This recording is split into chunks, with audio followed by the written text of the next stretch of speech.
Baitang sa paglason sa dote sa mismong milyon-milyong pisong kasal. Habang nakaposas ako at hinahamak ng lahat, ang walang hiya kong fiancé at ang utak ng krimen ay nagdiwang habang nagbibilang ng pera. Ibinulong niya ng buong keze. Umamin ka na, ang katulong na tulad mo ay pampunas lang ng paa. Ngunit ang malamig kong pagpapalit sa ebidensya ng lason ang agad na nagpaluhod sa kanila sa sarili nilang bitag. Patay na ang lumang ako. Pababayaran ko sa kanila ang bawat patak ng utang. Ano ang mangyayari sa mga traidor kapag ang tahimik na pambato ay nagdesisyong baligtarin ang buong laro? Hawak ko ng buong pag-iingat ang pilak na tray kung saan nakapatong ang mamahaling tasa ng kape para sa dote ng taon dito sa pinakamalaking hotel sa Tagaytay. Sa likod ng makapal na velvet na kortina ng bridal suite, narinig ko ang isang boses na nagpatigil sa tibok ng aking puso. Patayin mo ang kamera sa balkona, Efren, at siguraduhin mong ang basurerang fiancé mo ang magsisilbi ng kape na may lason kay Celestine. Natulala ako sa aking kinaroroonan. Sa maliit na patlang ng kortina, nakita ko si Carla Villamor, ang pinsan ng dote na nakasuot ng mamahaling gipur lace gown na nag-aabot ng isang makapal na kayumangging sobre kay Efren. Si Efren. Ang lalaking nakatakda kong pakasalan sa susunod na buwan, ang head of security ng kaganapang ito at ang taong pinagkatiwalaan ko ng aking buong buhay. Kinuha ni Efren ang sobre, isinilid ito sa kanyang Amerikana at walang alinlangang pumatak ng 3 patak ng walang kulay na likido mula sa isang maliit na bote patungo sa tasa ng kape na nakalaan para kay Celestine. Hindi ako huminga. Walang luha na lumabas sa aking mga mata, kundi isang mabilis at malamig na kalkulasyon sa aking utak. Kung iinumin ito ni Celestine, mamamatay siya sa gitna ng bulwagan. At dahil ako ang nagsilbi akong itatapon sa kulungan habang naghahati sa pera ang 2 demonyong ito. Nang maglakad si Celestine, palabas ng silid at dahan-dahang inabot ang tasa mula sa aking tray. Hindi ako nag-atubili. Sa halip na magsalita o sumigaw, itinulak ko ng buong lakas ang pilak na tray patungo sa kanyang braso. Ang tasa ng mainit na kape ay pabaliktad na tumama sa sahig at ang maitim na likido ay kumalat at humawa sa milyon-milyong pisong puting gown ng dote. Ang tunog ng nabasag na porselana ay sinundan ng isang matinding katahimikan bago pinalitan ng isang matinis na tili. Diyos ko, ang gown ko! Sigaw ni Celestine habang nakatingin sa maruming tela ng kanyang damit. Bago pa man ako makapagsalita, mabilis na lumapit si Carla at nagpatihulog sa sahig habang hawak ang kanyang dibdib na parabang siya ang tunay na biktima. Ari, sinadya niya yan. Nakita ko siyang nakatitig ng masama sa'yo, Celestine. Inggit na inggit ang basurerang ito dahil sa ganda at yaman mo. Pumasok sa eksena si Manager Severino. Ang mukha ay pula sa matinding galit at takot na mawalan ng kontrata sa pamilya Villamor. Anong ginawa mo ni Risa? Wala kang kwentang hampas lupa. Sinira mo ang pinakamahal na kasal sa bayang ito. Sa isang iglap, naramdaman ko ang isang malakas na kamay na humawak sa aking balikat at brutal na nagpumilipit sa aking braso sa aking likod. Si Efren. Hawak niya ang kanyang panggabing bastun at ang mga bakal na paitaas na ipinoposas sa aking mga pulso. Sinubukan niyang idikit ang kanyang mukha sa aking tainga at ang kanyang hininga ay mabaho sa amoy ng kasakiman. Manahimik ka ni Risa, bulong ni Efren habang mas lalong pinipiga ang aking braso. Huwag kang mag-skandal, pumayag ka na lang na kasalanan mo to. Aksidente lang to sa paningin nila. Ang ibabayad sa akin ni Miss Carla ay sapat na para sa operasyon ng nanay mo sa Bohol.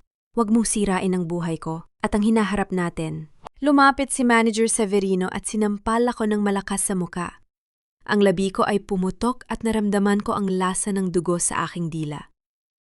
Duha ka na nga, wala ka pang utang na loob. Pinakain ka ng hotel na to nang wala kang makain sa probinsya. Pulis hulihin ang babaeng yan isama sa kwarto sa ibaba bago makakuha ng litra. To ang media. Nakatayo ako sa gitna ng gipit na sitwasyong iyon. Nakaipit ang aking mga kamay sa likod ng malamig na bakal. Sa paligid ko, ang mga mayayamang bisita ay nakatitig sa akin na parang ako ang pinakamababang uri ng nilalang sa lupa. Si Carla ay nakangiti ng lihim habang nagpupunas ng peking luha. Si Efren ay nakatingin sa akin ng may pagbabanta. At si Severino ay handang isakripisyo ang aking buong buhay para sa kanyang posisyon. Sa minutong iyon, may isang bagay sa loob ko ang tuluyang namatay. Sa loob ng 3 taon, ibinigay ko ang bawat piso ng aking sweldo para sa mga pangarap namin ni Efren. Nagtipid ako, nagpakagutom at nagpakarami ng trabaho dahil naniwala ako na ang katapatan ay may katumbas na pagmamahal. Ngunit sa harap ng kalahating milyong piso, ibinenta niya ako ng walang kukurap-kurap. Ang nerisa na tanga nagpaparaya at umiiyak sa dusa ay naglaho na. Ang natira na lamang ay isang malamig at matalas na talim ng rasyonalidad. Hindi ako umiyak. Hindi ako nagmakaawa. Tiningnan ko si Efren ng direkta sa kanyang mga mata, isang tingin na napakalamig na dahilan upang dahan-dahang lumuwag ang kanyang pagkakahawak sa aking braso. Iniyuko ko ng kaunti ang aking ulo at naglabas ng isang napakahinang ngiti na nagpatahimik sa mga taong nasa paligid ko. Akala mo ba, Efren? Ang aking boses ay napakatahimik, ngunit bawat salita ay may bigat ng isang hatol. Ang halaga ng aking danggal ay kasimpeti ng utak mo. Bago pa man makapagsalita si Severino upang ipakaladkad ako sa mga pulis, mabilis kong itinapak ang aking sapatos sa basing silk napkin na ginamit sa pagpupunas ng natapon na kape sa sahig. Habang nakatalikod si Efren para kunin ang susi ng silid kulungan, dahan-dahan kong ginamit ang aking mga daliri na nakakulong sa paitaas na posas upang pulutin ang basang napkin at isilid ito ng malalim sa loob ng aking medyas. Kasabay nito, ginamit ko ang aking baba upang pindutin ang switch ng maliit na Bluetooth earpiece na nakakabit sa aking uniform collar. Ang earpiece na nakakonekta sa pangkalahatang sound system ng hotel na ginagamit naming mga staff para sa koordinasyon. Tumingin ako kay Carla na no'y nakatayo sa tabi ni Celestine. Miss Carla? Pinalakas ko ang aking boses na umalingaw-ngaw sa buong reception hall sa pamamagitan ng mga speaker sa kisame. Nakalimutan mo atang kunin ang botelya ng cyanide na inilagay mo sa bulsa ng iyong Amerikana pagkatapos mong bayaran ng aking fiancé ng 500,000. Napatigil ang buong bulwagan. Ang mukha ni Carla ay mabilis na nawala ng kulay, habang si Efren ay napatingin sa kanyang sariling bulsa nang may matinding takot. Ang lamig ng bakal ng lamesa sa loob ng holding room ng istasyon ng pulisya ay umaabot hanggang sa aking mga tulang nakakulong sa paitaas na posas. Sa harap ng 200 glass window ng silid, tinitigan ko ang aking sariling refleksyon. Ang aking buhok ay bahagyang nagulo sa nangyaring gulo sa bulwagan. Ngunit, ang aking mga mata ay nananatiling tahimik, isang tahimik na dagat bago ang pagdating ng pinakamalakas na bagyo. Nabalik lamang ang aking diwa nang marinig ko ang pagbukas ng mabigat na pinto. Pumasok si Manager Severino kasama si Efren. Isinara ni Severino ang pinto at mabilis na ibinagsak ang isang puting papel sa ibabaw ng lamesa sa harap ko. Pumirma ka na, Nerissa. Ang boses ni Severino ay puno ng pagmamadali at panggigipit. Maging practical ka. Isang pirma mo lang sa affidavit na to na nagsasabing nahilo ka at aksidente mong natapon ng kape, may 50,000 piso ka agad para sa gamot ng nanay mo sa Bohol. Kakalimutan ng hotel ang ginawa mo at hindi ka namin sasampahan ng kaso. Tinitigan ko ang papel pagkatapos ay dahan-dahan kong itinaas ang aking paningin kay Efren. Ang lalaking ipinaglaban ko laban sa pagtutol ng aking pamilya ay nakatayo sa tabi ng manager na kayuko ang ulo. Ngunit ang mga mata ay puno ng kasakiman at takot. Lumapit si Efren sa akin. Sinubukan sang hawakan ang aking balikat, gamit ang mga kamay na dati, nagpaparamdam sa akin ng kaligtasan. Nerissa, pakinggan mo si manager, para sa atin din to. Isang gabi ka lang mananatili rito, tapos gagamitin natin ang bayad ni Miss Carla para ipagamot ang nanay mo. Huwag ka nang magmatigas, wala kang panalo sa mga Villamor, isang simpleng kasambahay ka lang, walang maniniwala sa'yo sa korte. Sumingit si Severino habang dinuduro ako ng kanyang daliri. Utang mo sa hotel na to ang buhay mo. Kung hindi dahil sa akin na kumuha sa'yo mula sa probinsya, nagugutom ka pa rin doon. Huwag kang umasta na parang may karapatan kang sirain ang pangalan ng kumpanya. Inilabas nila ang lahat ng kanilang pananakot at manipulasyon. Ginamit nila ang pangalan ng aking may sakit na ina, ang aking pinagmulan, at ang konsepto ng utang na loob na paulit-ulit nilang ipinapukpok sa aking ulo upang iparamdam na ako ay walang kwenta. Dahan-dahan kong inangat ang aking nakagapos na mga kamay. Sa halip na pumirma o magmakaawa, ginamit ko ang aking mga daliri upang maayos na hawiin ang ilang buhok na humaharang sa aking no. Tinitigan ko ang aking refleksyon sa salamin bago pinalipat ang aking tingin sa dalawang lalaki sa aking harap. Ang utang manager Severino. Ang aking boses ay nanggaling sa pinakamalamig na baul ng aking pagkatao ay binabayaran ng pera, hindi ng aking dangal. At ikaw, Efren? Ang pagmamahal na ibinigay ko sa iyo sa loob ng 3 taon ay hindi lisensya para gawin mo akong basahan sa harap ng mga amo mo. Nanginig ang labi ni Efren sa galit. Huwag ka nang magmagaling, nasaan ang ebidensya mo yung sinabi mo sa sound system kanina. Sasabihin lang namin na nasiraan ka ng bait dahil sa pagod. Sinong maniniwala sa isang basurera laban sa isang Villamor? Bago pa man makasagot si Severino, ang pintuan ng holding room ay malakas na nabuksan. Pumasok si Celestine Villamor. Suot pa rin niya ang kanyang mamahaling gown na may maitim na mansa ng kape sa gitna ng dibdib. Kasama niya ang kanyang pampamilyang, abogado at si Dr. Arnaldo, ang kilalang pribadong doktor ng pamilya Villamor na matagal nang namamahala sa kalusugan ng kanilang angkan. Galit na galit ang mga mata ni Celestine. Lumapit siya sa akin at itinaas ang kanyang kamay. Handa akong sampalin sa mukha. Ikaw na walang utang na loob. Sinira mo ang pinakamahalagang araw ng buhay ko. Pinalabas mo pang lason ang kape para lang iligtas ang sarili mo. Hindi ako gumalaw. Hindi ako pumikit. Timitigan ko siya ng direkta sa kanyang mga mata, walang kahit konting takot. Bago mo ilapat ang kamay mo sa mukha ko, Miss Celestine. Ang boses ko ay tahimik, nuwit sapat upang patigilin ang kanyang kamay sa hangin. Ipakuha mo sa abogado mo ang silk napkin na nakatago sa medyos ng konang paa ko. At i-play mo ang huling voice recording sa cloud server ng security na nakakonect sa telpono ng fiancé ko. Napatigil si Celestine. Ang malamig at walang katapusang kapayapaan sa aking mga mata ay nagdulot ng pag-aalinlangan sa kanyang dibdib. Tumingin siya sa kanyang abogado at tumang-o. Mabilis na kumuha ng plastik na guwantes ang abogado at pinalabas mula sa aking medyas ang basang silk napkin na naglalaman ng natapon na kape. Iniabot niya ito agad kay Dr. Arnaldo. Inilabas ng doktor ang kanyang portable chemical testing kit mula sa kanyang bag. Kumuha siya ng maliit na piraso ng basang tela at pinatakan ito ng 2 patak ng rehiyente. Sa loob ng 5 segundo, ang kulay ng likido sa test tube ay mabilis na nagbago mula sa malenaw ay naging maitim na kulay lila. Nawalan ng kulay ang mukha ni Dr. Arnaldo. Ang kanyang kamay na humahawak sa test tube ay dahan-dahang nanginig.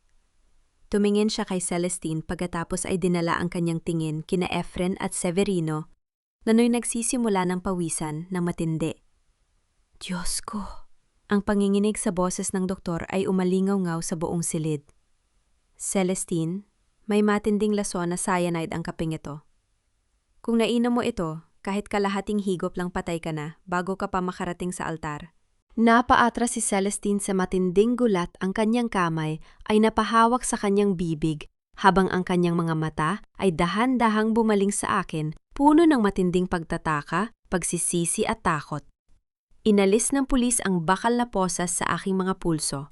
Ang pulang marka sa aking balat ay nananatili.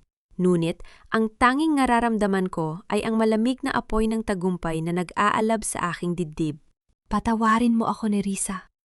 Ang boses ni Celestine ay nanginginig habang nakatingin sa akin, ang kanyang mga mata ay puno ng matinding pagsisisi.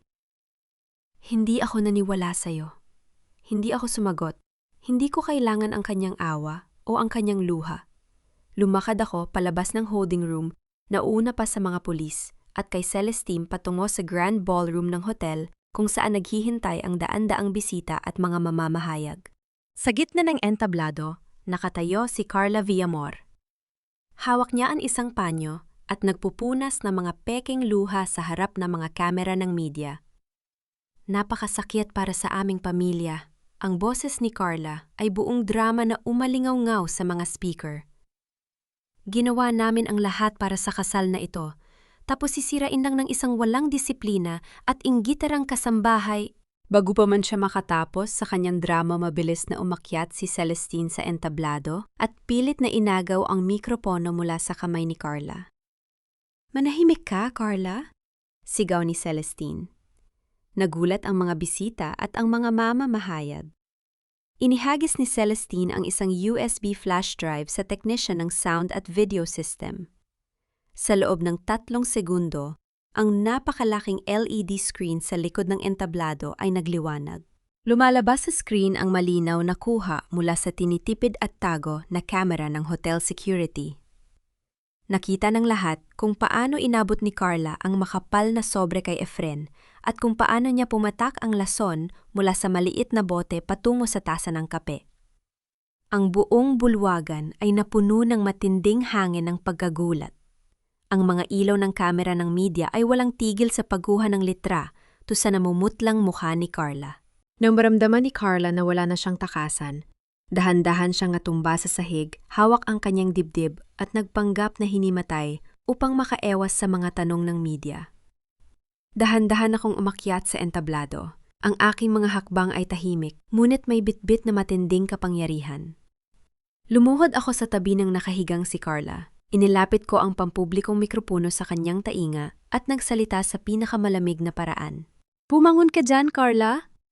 Ang aking bulong ay umalingaw. Nang sa buong bulwagan. "Huwag kang maginarte. Hindi pa tapos ang palabas na ginawa mo." Mabilis na dumilat ang mga mata ni Carla, puno ng matinding takot habang nakatitig sa akin. Sa kabilang panig ng bulwagan, sinubukan ni Efren na tumakas patungo sa pintuan ng kusina. Ngunit, 2 matatangkad na bisita at mga gwardiya ang humarang sa kanyang daan. Nang mapansin niyang wala na siyang puntahan, mabilis siyang humarap sa media at itinuro si Carla. "Si Carla ang may kasalanan." Sigaw ni Efren, ang kanyang boses ay piyok at puno ng kaguluhan. "Binayaran niya ako ng 500,000 piso. Sabi niya pampatulog lang yon para maunsyami ang kasal. Wala akong alam na lason yon. Di na, may niya lang ako at ang fiancé ko." Lumapit ang mga pulis at mabilis na pinagsuot ng posas sina Carla Efren at Manager Severino na sinubukang magtago sa likod ng mga kurtina. Ang kanilang mga mukha na dating puno ng pagmamataas ay napalitan ng matinding kahihiyan habang kinakaladkad sila palabas ng bulwagan sa harap ng mga kamera. Humarap sa akin si Celestine. Ang kanyang mga kamay ay nanginginig habang inilalabas ang kanyang tsekera mula sa kanyang mamahaling bag. Mabilis siyang nagsulat at inabot sa akin ang isang check na may halagang 1,000,000 piso. "Neresa?" Ang boses ni Celestine ay puno ng pakiusap. "Iniligtas mo ang buhay ko. Patawarin mo ako sa pagtrato ko sa iyo at sa pagdududa ko.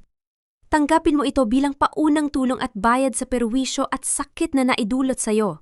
Subalit na magtangka si Celestine, nahawakan ng aking kamay upang ibigay ang pera. Dahan-dahan akong humakbang pabalik dahilan upang mabitin ang kanyang kamay sa hangin.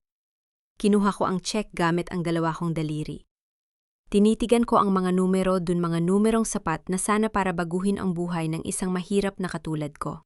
Pagkatapos sa harap ng lahat ng mga mamamahayag ng mga mayayamang bisita at ng mga ilaw ng kamera, dahan-dahan kong pinunit ang makapal na papel sa gitna. Pinunit ko ito ng paulit-ulit hanggang sa maging maliliit na piraso at hinayaan kong mabuwal ang mga ito patungo sa sahig na parang mga tuyong dahon. Ang buong bulwagan ay napuno ng matinding katahimikan. Tinitigan ko si Celestine nang may buong kasilanan at lamit. "Hindi ko kailangan ang limos mo, Miss Villamor." Ang boses ko ay malinaw at tumago sa katahimikan ng silid. "Hindi nabibili ng 1,000,000 mo ang sakit ng tawatat at sinyok na ibinigay ninyo sa akin ngayong araw. Kung gusto mo talagang bumawi sa kasalanan mo, ibigay mo sa akin ang posisyon ng pamamahala sa Workers' Welfare Fund ng inyong korporasyon."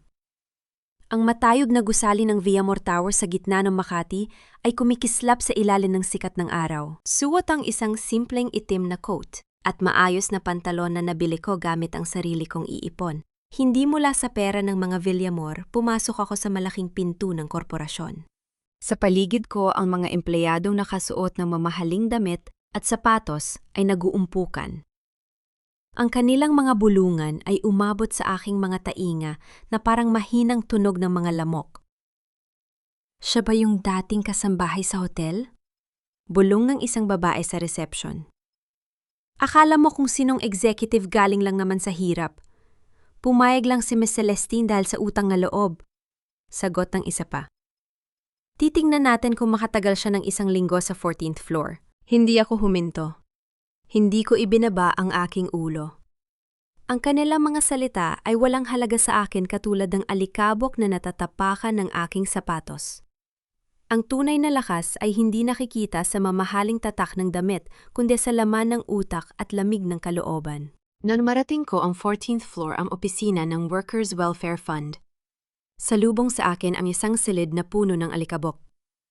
Walang computer sa ibabaw ng lamesa at ang buong silid ay nakatambak ang napakaraming luma at maruruming folder ng mga papel.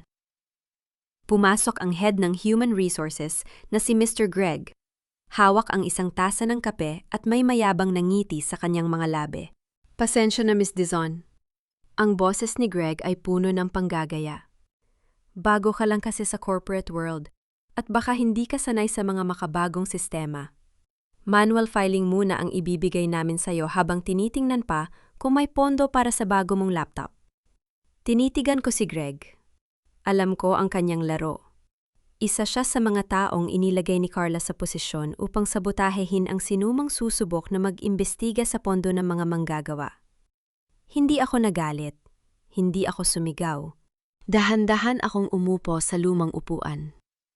Kinuha ko ang aking simpleng basong plastik na naglalaman ng kape uminom ng kaunti, habang nakatitig sa magandang tanawin ng lungsod mula sa malaking bintana.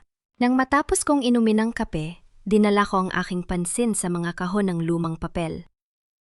Sa loob ng 3 taon kong pagtatrabaho sa hotel inventory, natuto akong magbasa ng mga numero at mabilis na makakita ng mga mali. Sa loob lamang ng 1 oras at kalahati ng tahimik na pagsusuri sa mga lumang resibo, nahanap ko ang malaking lamat. Pinalabas ko si Greg sa pamamagitan ng pagpindot sa intercom. Pumasok si Greg sa aking opisina na may nakalolokong ni E.T. Inaasahang makikita akong nahihirapan at umiiyak sa gitna ng alikabok. May kailangan ka ba, Miss Dizon? Sasabihin mo na ba na hindi mo kaya? Inilipat ko ang isang kapirasong papel sa ibabaw ng lamesa, patungo sa kanyang harap. Ito ang iyong termination letter, Mr. Greg. Ang aking boses ay malinaw at walang anumang emosyon. 30 minuto lang ang ibinibigay ko sa iyo upang ilagay ang iyong mga pampribadong gamit sa kahon bago ka ilabas ng mga gwardiya sa gusaling ito. Nawala ang ngiti ni Greg at napalitan ng matinding galit. Ano na, babaliw ka ba? Wala kang karapatang magpaalis sa akin, matagal na ako sa kumpanyang to. Isang basurera ka lang na nakapasok dahil sa awa. Malamig ko siyang tinitigan. Isang kasambahay na nakakita ng 5 milyong pisong peking resibo para sa mga seminar ng manggagawa na hindi naman naganap sa nakalipas na 2 taon. Lahat ay may pirma mo. Gusto mo bang idagdag ko ang pangalan mo sa kasong plunder na kinakaharap na yon ni Carla Villamor sa pulisya? Napatigil si Greg.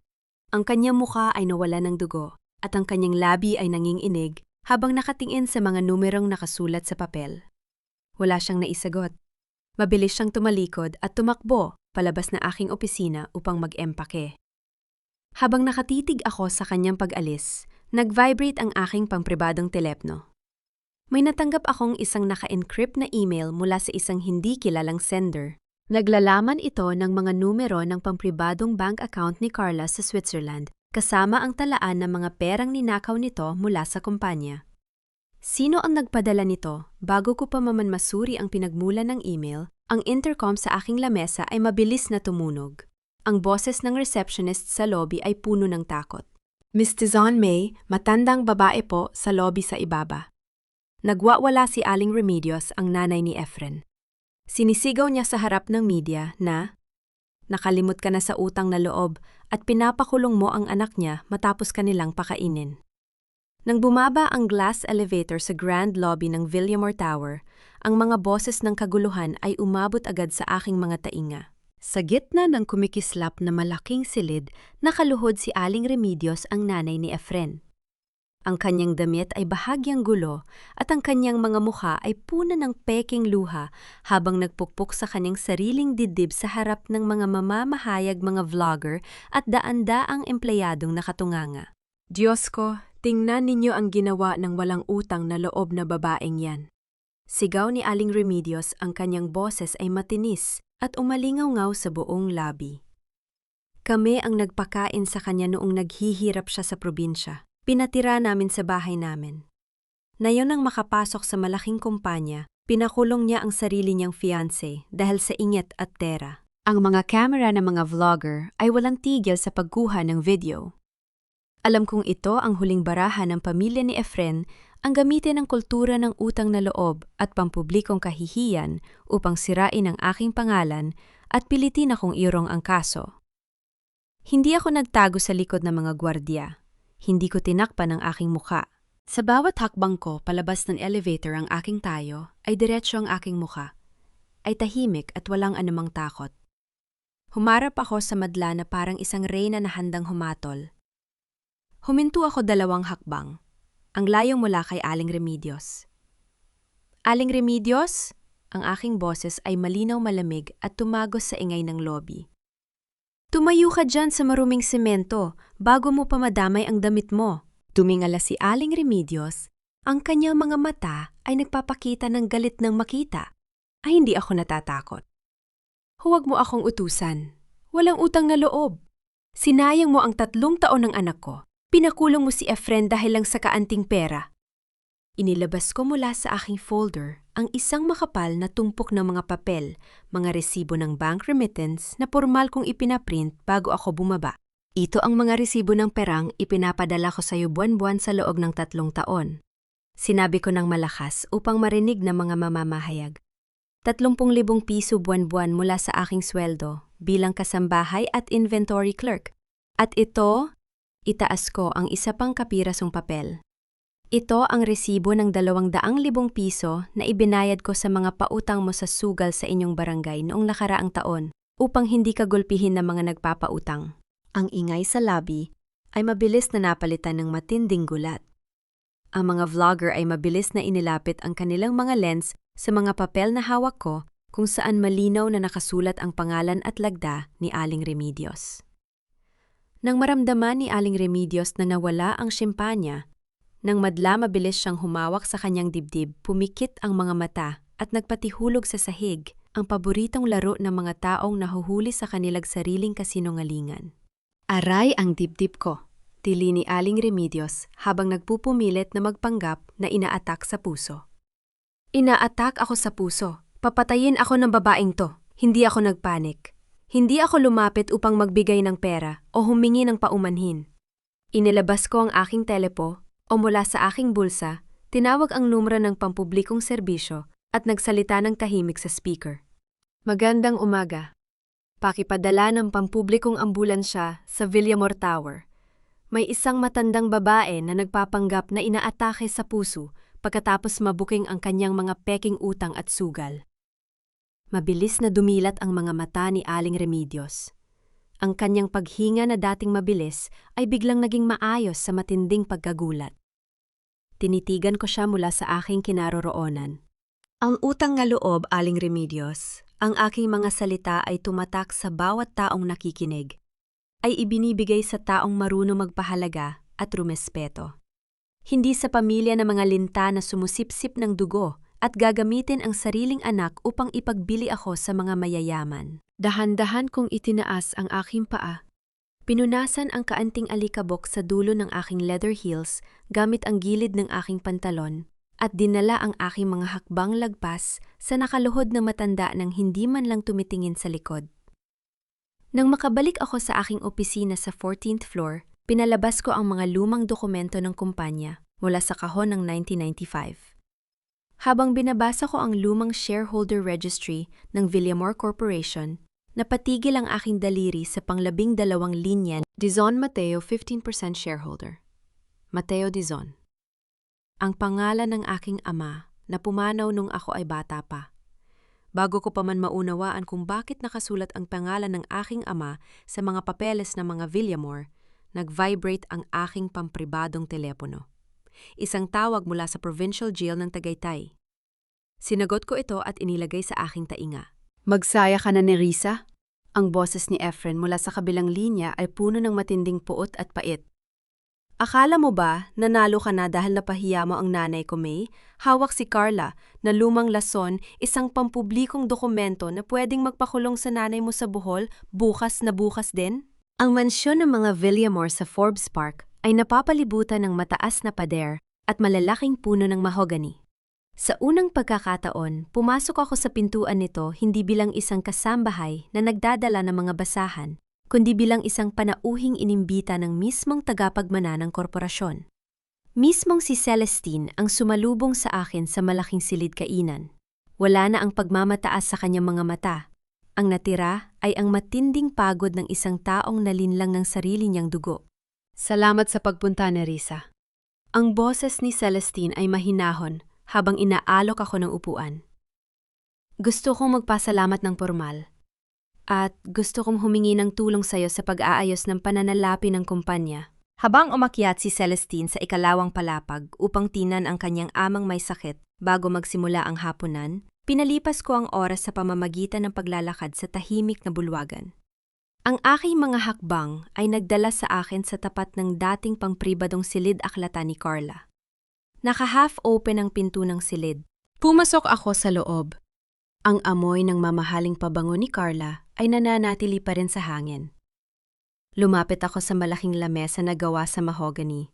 Sa tulong ng aking karanasan sa pag-aayos ng mga pampribadong silid sa hotel, natukoy ko agad ang nakatagong siper sa gilid ng drawer. Pinindot ko ang nakatagong mekanismo. Dahan-dahang bumukas ang drawer. Sa loob natagpuan ko ang isang tumpok ng mga peking titulo ng lupa. Binasa ko ang mga pangalan doon, mga mahihirap na magsasaka at manggagawa sa Bohol at Tagaytay na inagawa ng lupa ni Carla. At sa pinakailalim ng tumpok, nahanap ko ang titulo ng lupa ng aking pamilya sa Bohol, kung saan ang lagda ng aking ina ay malinaw na pinaimbento. Sa tabi ng mga papeles, may isang lumang larawan sa loob ng maliit na frame. Naglalaman ito ng larawan ni Carla noong kabataan niya nakatayo sa tabi ng isang lalaking may mataas na tindig at may malaking hawig sa aking ama na si Mateo Dizon. Bakit may larawan ng aking ama sa pampribadong drawer ng pamilya Villamor? Nahanap mo palang mga yan. Napatigil ako ngunit hindi ako nagulat. Dahan-dahan akong humarap. Nakatayo si Celestine sa pinto, anhawak ang isang tray ng mainit na tsa. Wala sa kanyang mukha ang galit sa aking pagpasok sa silid. Sa halip ang kanyang mga mata ay puno ng matinding pait. Matagal ko nang alam na ninanakawan ni Carla ang kumpanya at ang mga tao sa probinsya. Pabulang nasabi ni Celestine habang pumapasok sa silid. Pero wala akong lakas ng loob na kalabanin siya. Takot ako sa iskandalo at sa pagsira sa pangalan ng pamilya. Tinitigan ko si Celestine nang may buong kasalanan. Ang takot sa iskandalo, Miss Celestine. Ang aking boses ay malamig at diretso. Ay ang pinakamagandang sandata ng mga magnanakaw upang magpatuloy sa pagskasala. Kung gusto mong protektahan ang kumpanya mo, kailangan mong matutong lumaban tulad ng isang taong walang mawasak na pangalan. Napatitig si Celestine sa akin. Isang dahan-dahang ngiti ang lumitaw sa kanyang mga labi. Inabot niya sa akin ang isang tasa ng chamomile tea na nakalagay sa mamahaling porselana. Bula ngayong gabi, Nerissa, sinabi ni Celestine habang itinataas ang kanyang tasa. Hindi na ako lalaban ng mag-isa. Magkasangga tayo. Pinagbangga namin ang aming mga tasa sa gitna ng tahimik na silid. Ngunit bago pa man namin maiinom ang tsa, ang pulang ilaw ng security system sa dingding ng mansyon ay biglang nagsimulang mag-blink ng mabilis. Sa ibabaw ng lamesa, ang pampribadong telepono ng pamilya ay nagsimulang tumunog ng paulit-ulit at mabilis. Mabilis na inabot ni Celestine ang telepono at inilagay sa kanyang tainga. Habang nakikinig siya sa boses mula sa kabilang linya, ang mukha ni Celestine ay nawala ng kulay. Dahan-dahang nabitiwan ng kanyang mga daliri ang telepono dahilan upang lumaylay ang linya nito sa gilid ng mesa. Tumingin siya sa akin, ang kanyang mga mata ay puno ng matinding takot. Nakatakas si Carla sa hospital arrest, Ang panginginig sa boses ni Celestine ay pinalitan ng katahimikan ng silid. May tumulong sa kanyang mataas na opisyal ng gobyerno at papunta siya ngayon sa Workers' Fund Office upang sunugin ang lahat ng ebidensya. Nang marating namin ang Villamor Tower sa Makati, ang kalsada sa harap ng gusali ay puno ng daan-daang galit na manggagawa. May mga hawak silang mga karatula na nagsasabing ibalik ang pera ng fund at Nerissa Dizon magnanakaw. Mabilis kaming pumasok sa pamamagitan ng baseng pintuan sa ilalim ng gusali. Sa loob ng IT control room, ang mga empleyado ang nagpapanik. Miss Dizon? Ang boses ng IT head ay puno ng takot. 30 minuto ang nakalilipas, may naglipat ng 10 milyong piso mula sa Workers' Fund account patungo sa isang pampribadong bangko. Ang ginamit na security credential at e-signature ay ang pangalan mo. Alam kong ito ang planong sabutahe ni Carla ang gamitin ang aking pangalan upang galitin ang mga manggagawa sunugin ang aking reputasyon at gawa ng dahilan ang pagprotesta upang makapasok ang kanyang mga tauhan sa gusali. Gusto mo ng security na tumawag ng riot police, sinabi ni Celestine habang nakatitig sa mga tao sa labas. Peligroso para sa'yo na lumabas. Tinitigan ko ang malaking salamin ng gusali kung saan makikita ang galit na mukha ng mga tao. Hindi ako magtatago sa likod ng mga pulis. Ang aking boses ay malinaw at walang panginginig. Ang mga taong galit ay naghahanap ng katotohanan. Kung magtatago ako, iisipin nilang totoo ang kasinungalingan ni Carla. Inayos ko ang collar ng aking damit, naglakad patungo sa pangunahing pinto ng gusali at lumabas sa malaking plaza nang walang kahit isang gwardiya na kasama. Nang makita ako ng madla ang kanilang mga sigaw, ay mas lalong lumakas.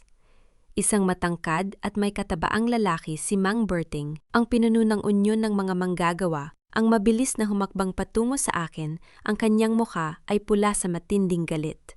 Huminto ako 2 hakbang ang layo mula sa kanya. Hindi ako napaatras. Tinitigan ko siya ng direkta sa kanyang mga mata.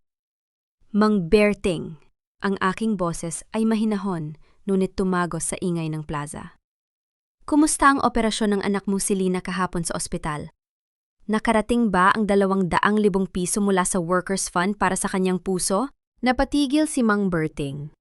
Ang kanyang itinataas na kamay ay dahan-dahang bumaba. Ang ingay ng mga tao sa kanyang likod ay dahan-dahang napalitan ng katahimikan. Inabot ko sa kanya ang isang malamig na bote ng tubig mula sa aking bag. Nandito ako hindi para magnakaw sa inyo. Sinabi ko ng malakas upang marinig ng lahat. Nandito ako upang ipakita sa inyo kung sinong tunay na kumuha ng pera ninyo. Inilabas ko ang aking telepono at pinindot ang sistema na nakakonekta sa pangkalahatang LED billboard sa itaas ng gusali, ang napakalaking screen na nakaharap sa buong plaza ng Makati. Nagliwanag ang malaking screen. Lumabas doon ang live cybersecurity audit log ng bangko. Malinaw na nakasulat na ang 10 milyong piso ay inilipat gamit ang isang pampribadong router na nakalokasyon sa Penthouse 8B ng Serendra Condominium, ang pampribadong kondo na nakapangalan kay Carla Villamor. Nanggaling ang matinding gulat mula sa mga manggagawa habang nakatitig sa screen. Sa mismong minutong yon, nagpalit ang lalabas sa malaking screen patungo sa isang live news broadcast mula sa pambansang telebisyon. Nakita ng lahat kung paano winasak ng mga tauhan ng NBI at pulisya ang pinto ng Penthouse 8B.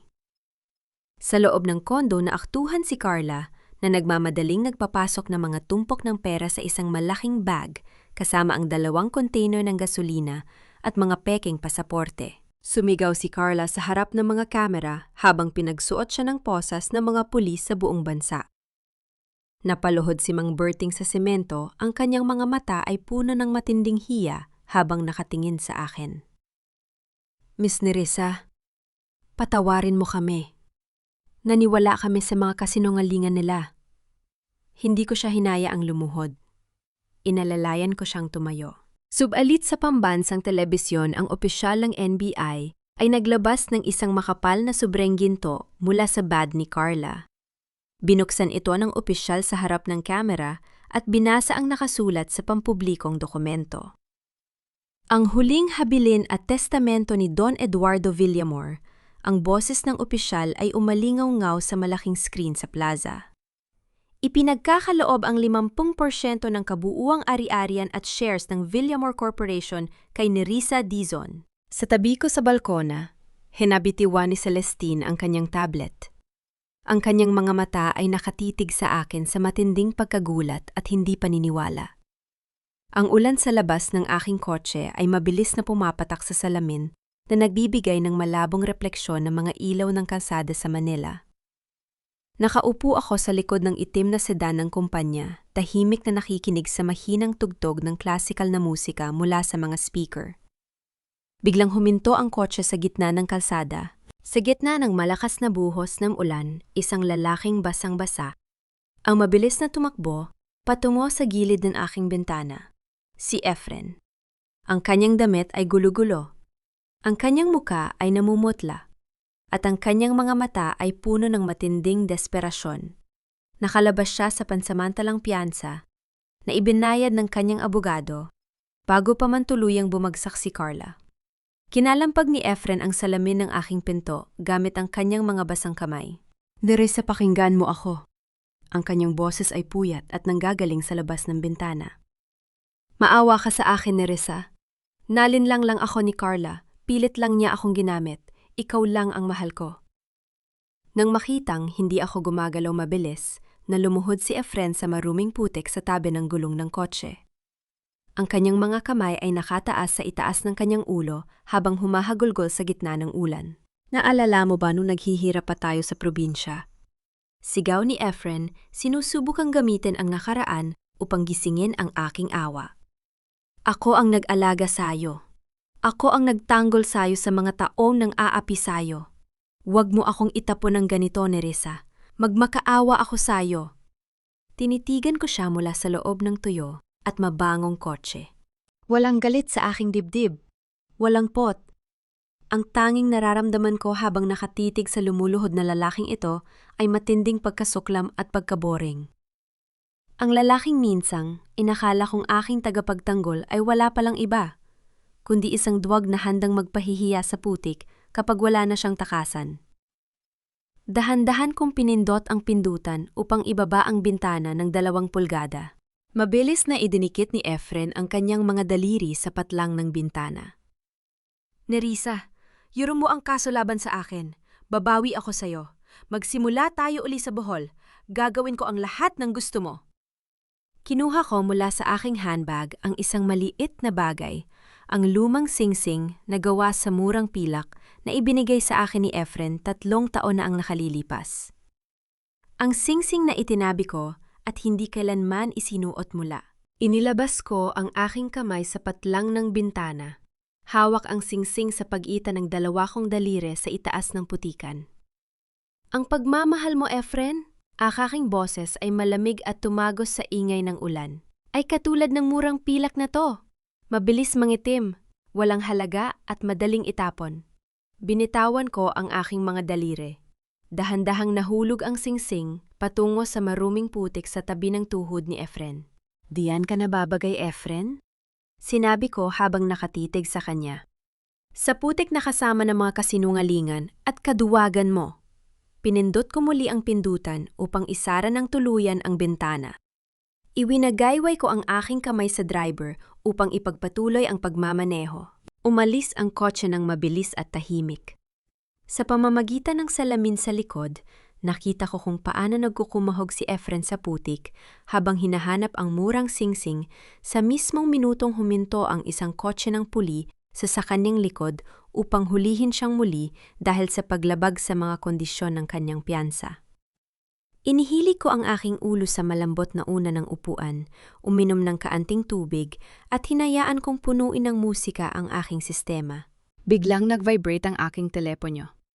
Ang screen ay nagpapakita ng numero mula sa Bohol Provincial Hospital. Sinagot ko ang tawag at inilagay sa aking tainga. Miss Dizon. Ang boses ng doktor mula sa Bohol ay puno ng matinding kagalakan. Magandang balita, nagising na po ang nanay ninyo mula sa koma at ang unang salita na sinabi niya habang nakatitig sa balita sa telebisyon ay, "Ang ari-ariya ng mga Villamor, sa iyo, Nerissa, Ang desperasyon ng isang taong natatalo ay walang pinupuntahang maganda. Kahit nakakulong na si Carla, ang kanya mga binayarang tauhan sa media, ay nagsimulang magpakalat ng mga pekeng balita sa internet.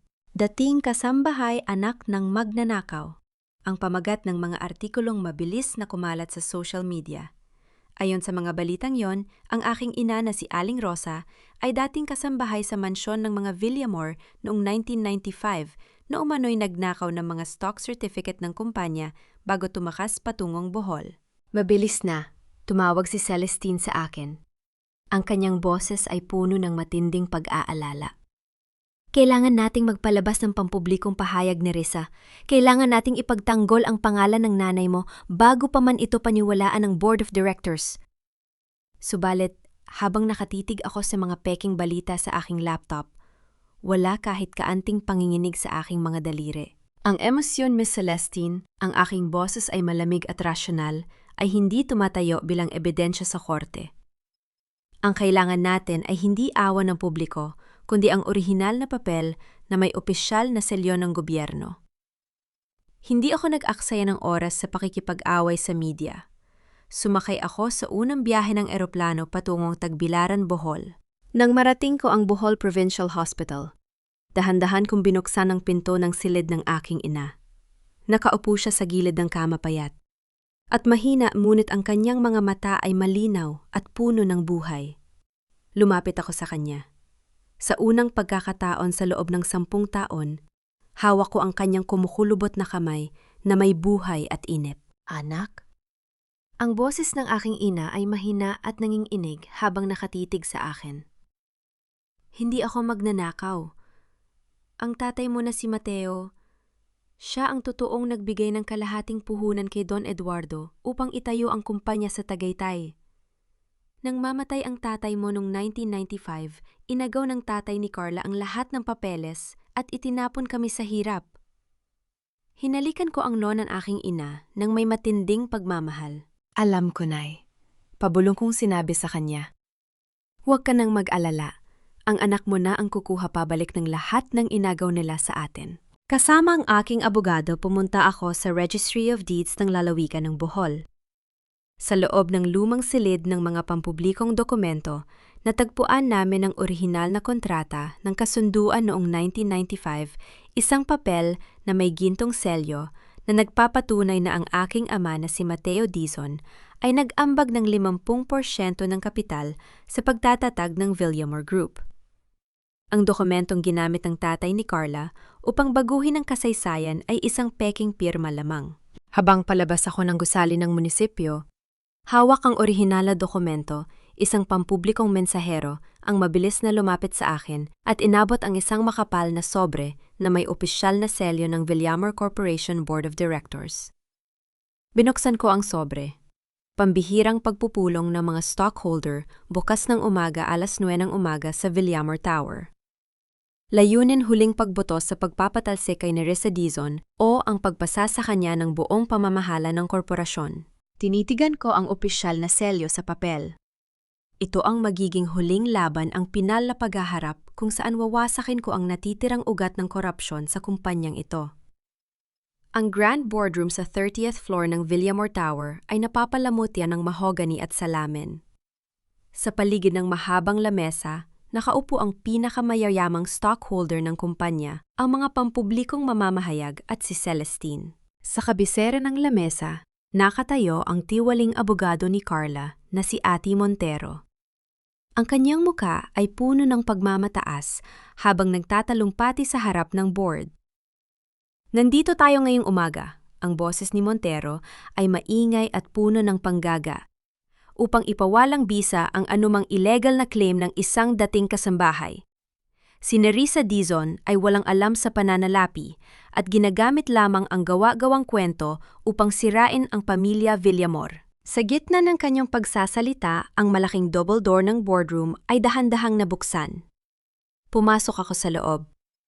Suot ang isang maayos na navy blue suit, ang aking tayo ay diretsyo at ang aking mga hakbang ay may bitbit na matinding kapangyarihan. Hawak ko ang isang simpleng itim na briefcase. Hindi ako nagmadali. Naglakad ako patungo sa gitna ng silid habang ang lahat ng mata at ilaw ng mga kamera ay nakatutok sa akin. Magandang umaga sa inyong lahat. Ang aking boses ay malinaw, malamig at tumagos sa ingay ng boardroom.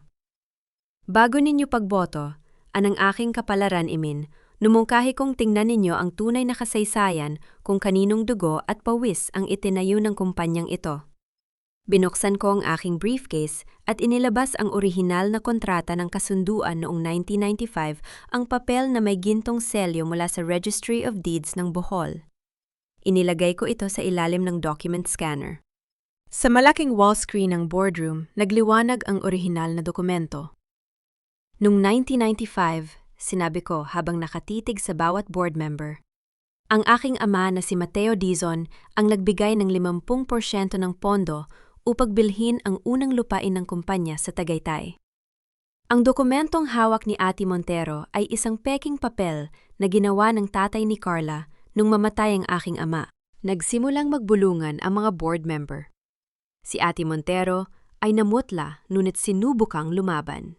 Kasinungalingan yan, walang halaga ang papel na yan sa korte. Ipinagpatuloy ko ang pagpindot sa aking tablet. At ito, ang aking boses ay mas lalong naging malamig, ay ang mga rekord ng pampribadong Swiss bank account ni na Carla at Ate Montero. Sa loob ng 10 taon, ninakawan nila ang inyong mga dividend ng mahigit 500 milyong piso. Sa screen, lumabas ang kumpletong bank transfer records na nagpapakita ng mga pangalan ni na Carla at Ate Montero. Kasama ang mga illegal na paglipat ng pera mula sa pondo ng mga stockholder. Nawala ng kontrol ang boardroom. Ang mga board member na dating kumampi kay Carla ay galit na tumayo at dinuro si Ate Montero. "Montero, ninakawan mo kami!" Sigaw ng pinakamatandang stockholder. "Ninakaw ninyo ang pera ng kumpanya." Lumapit si Celestine sa gitna at tinaas ang kanyang kamay. Bilang tagapagmana ng pamilya Villamor, itinutumba ko ang aking 30% boto para ibigay ang buong pamamahala at ang posisyon ng chairman ng board kay Nerissa Dizon.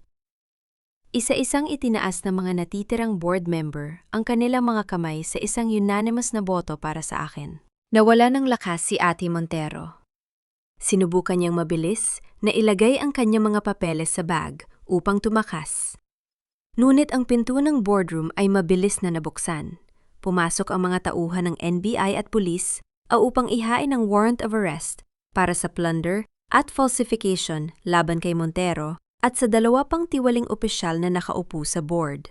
Naglakad ako ng dahan-dahan patungo sa kabisera ng mahabang lamesa. Hinawakan ko ang mabigat na leather chair ng chairman, hinarap ang pambansang kamera ng media at dahan-dahang umupo ng may buong kasilanan at kapayapaan sa aking kalooban. Tinitigan ko ang kamera kung saan alam kong nakatutok ang telebisyon sa loob ng pasilidad ng kulungan kung nasaan si Carla. Hindi mo ako winasak, Carla. Ang aking mga salita ay tahimik, ngunit tumatak sa bawat taong nakikinig sa buong bansa. Tinuruan mo lang ako kung paano kukunin pabalik ang tunay na sa akin. Isinara ng mga pulis ang mabigat na bakal na pinto ng boardroom habang kinakaladkad palabas ang mga traidor sa harap ng mga kamera ng media. Ang boses ng hukom sa loob ng Regional Trial Court ng Tagaytay ay umalingaw-ngaw ng may buong bigat ng katarungan. Si Carla Villamor ay ginagawara ng parusang reclusion perpetua para sa kasong attempted murder, plunder, at falsification of public documents. Si Efren Santos ay ginagawara ng 12 taong pagkakulong para sa extortion at conspiracy. Sa pwesto ng mga akusado na pahagulgol si Carla, habang napaluhod sa semento ang kanyang mamahaling damit ay gulo-gulo at ang kanyang mukha ay nawala ng anumang pag-asa. Si Severino, ang dating manager ng hotel, ay napahawak sa kanyang ulo habang inihihiwalay ng mga gwardiya. Habang ikinakaladkad si Efren, palabas ng silid hukuman na nakasuot ng kulay dalandan na damit, bilangguan, mabilis siyang humarap sa aking pwesto. "Nerissa?" Ang boses ni Efren ay basag at puno ng matinding pagmamakaawa. "Patawarin mo ako, Nerissa. Magbabago ako sa kulungan, patawarin mo ako." Nakatayo ako ng diretsyo sa pwesto ng mga biktima. Hindi ako tumingin sa kanya. Dinala ko ang aking pansin sa aking tablet habang binabasa ang mga ulat ng kumpanya. Ang lalaking minsang nagpaiyak sa akin ay wala ng kahit kaanting epekto sa aking mundo siya. Ay naging isang pambansang alaala na lamang ng nakaraan na hindi na kailanman magkakaroon ng halaga. Sa labas ng hagdanan ng korte, humarap si Celestine sa akin habang hawak ang isang opisyal na dokumento. Ang Tagaytay Resort? Ang boses ni Celestine ay mahinahon at puno ng paggalang. Ang unang lupain na inagaw ng aking ama sa ama mo noong 1995. Ngayong araw, itinilipat ko ang buong titulo nito sa pangalan mo ni Risa. Hindi bilang regalo o awa, kundi bilang hustisya para sa pawis at buhay ng pamilya mo. Inabot ko ang dokumento at tumango sa kanya. Salamat, Celestine. Ito ang hustisyang ipinaglaban ng aking ama. Kinabukasan sumakay ako sa aking kotse, patungong Tagaytay Resort, ang mismong luxury hotel kung saan ako dating nagsisilbi bilang kasambahay na nagpupunas ng sahig at nagdadala ng mga maruruming basahan. Sa pagkakataong ito, hindi ako pumasok sa pinto ng mga tauhan sa likod. Pumasok ako sa malaking pangunahing pinto sa harap kung saan ang red carpet ay nakalatag para sa presidente at may-ari ng resort. Nang makita ako ng aking mga dating kasamahang kasambahay, sina Ate Bening at ang mga tauhan sa kusina, mabilis silang lumapit sa akin na may mga luha ng kagalakan sa kanilang mga mata. Hindi ako lumayo. Hindi ako nagmataas. Hinakap ko sila ng buong igpit at init. Salamat sa inyo! Ang aking boses ay mahinahon habang nakatingin sa kanila. Mula ngayong araw, wala nang kasambahay o empleyado sa hotel na to ang tratatuhin na parang basahan o aapihin ng kahit sino. Nang makapasok ako sa pampribadong opisina ng presidente na nakaharap sa magandang tanawin ng Taal Lake, natagpuan ko ang isang sobreng nakapatong sa ibabaw ng aking bagong lamesa. Binuksan ko ang sobre, ito ay mula kay Don Ramon Santillan, ang matalik na kaibigan ng aking ama na nagtatrabaho na ngayon sa Singapore. Ang misteryosong taong nagpadala sa akin ng mga pampribadong bank account ni Carla sa Switzerland nung ako ay nagsisimula pa lamang sa kumpanya, naglalaman ng sulat ng isang formal na imbitasyon para sa isang pambansang alyansa upang palawakin ang Workers' Foundation sa buong Timog Silangang Asya. Ang amphitheater sa gitna ng Tagaytay Resort ay napapalamutian ng mga puting bulaklak at mga bandila ng Dizon Villamor Foundation.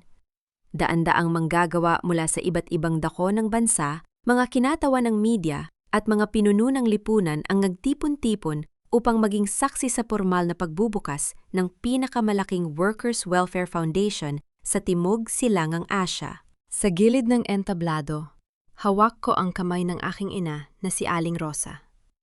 Nakatayo na siya ng maayos, may hawak na simpleng tukod at ang kanyang mga mata ay puno ng matinding liwanag at kagalakan. Nang tawagin ang aking pangalan, naglakad ako patungo sa gitna ng entablado. Ang mga ilaw ng kamera at ang matinding palakpakan ng libu-libong tao ay umalingaw-ngaw sa buong burol ng Tagaytay. Humarap ako sa pambansang mikropono. Nandito tayo ngayong araw. Ang aking boses ay malinaw, mahinahon at tumagos sa puso ng bawat tao nakikinig sa buong bansa.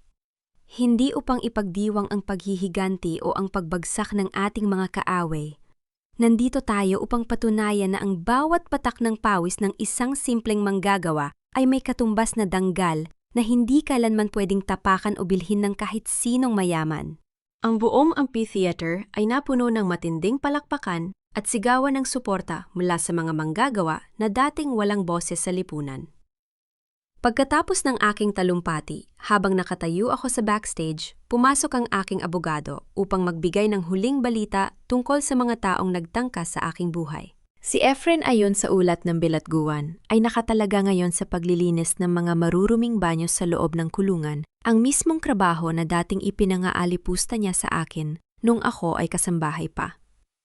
Si Carla naman ay tuluyan ang nawala ng bait sa loob ng pasilidad paulit-ulit na nagsasalita sa hangin tungkol sa mga perang wala na sa kanyang kamay.